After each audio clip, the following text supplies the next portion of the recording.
My name is Leah DeVun, and I'm a scholar and artist who looks at gender, sexuality, and history, especially thinking about the way we visualize our bodies and thinking about how we belong in our communities and how we belong in our place and time. So I write books about queer and transgender history, and I also take photos that explore LGBTQ culture and experience. And I'm especially interested in how queer and trans people represent themselves and how they imagine both the past and the future. My role at Douglas this year is that I will be the 2024-2025 Leibowitz Artist in Residence, working together with Douglas Residential College and the Center for Women in the Arts. I'll be putting on a solo exhibition of my photography entitled Resemblance, and I'll be teaching the fall semester of the Gender and Arts Learning Community at Douglas. The Gender and Arts Learning Community is a 2-semester class that culminates in an exhibition of student artwork. The focus this year centers queer and trans experience.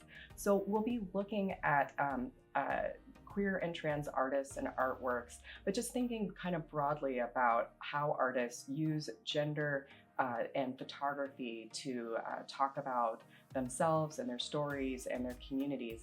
And then we'll be using that as a jumping off point for the students to learn to interpret some of those artworks by other people, and then to kind of turn onto themselves and make some artwork that tells their own stories and stories about their own communities. I am really excited to teach this class at Douglas Residential College. I mean, first of all, it's a dream class for me to teach. It brings together just a bunch of my interests in the humanities and the arts. And I'm really excited to teach it specifically at Douglas. Douglas has an amazing history. It has this rich history of activism, feminism, and education. And then after that, there have been so many generations of amazing students who've been educated at Douglas who've gone on to become writers, artists, creators, thinkers, and have had their own really important legacy. So it's great to teach this class here in particular. And Douglas students themselves are so diverse. They come from so many backgrounds with so many rich traditions. And I just think it gives us a wonderful opportunity to work together to think about how they can explore those traditions and stories and think about sharing them with the world. As the artist in resident, I'll be showing my new series of photographs entitled Resemblance. And these photographs are about my own queer and trans family, and especially about my partner, a transgender person who's raising a son. There are some important photographs of LGBTQ families, but transgender parents with young children are just really underrepresented in photography and in our media.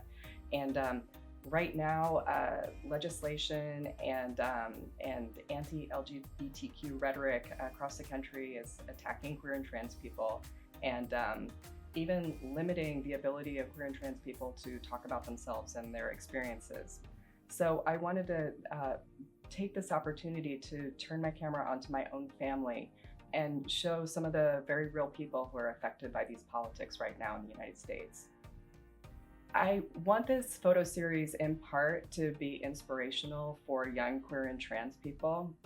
I think a lot of what we see in the news and in our social media feeds has to do with hostility towards queer and trans people, with trauma, with violence.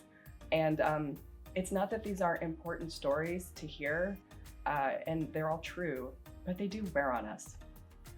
So part of what I wanted to do with this photo series was to offer a counterweight to that and to provide some images that would say that queer and trans life, it's not all trauma and struggle.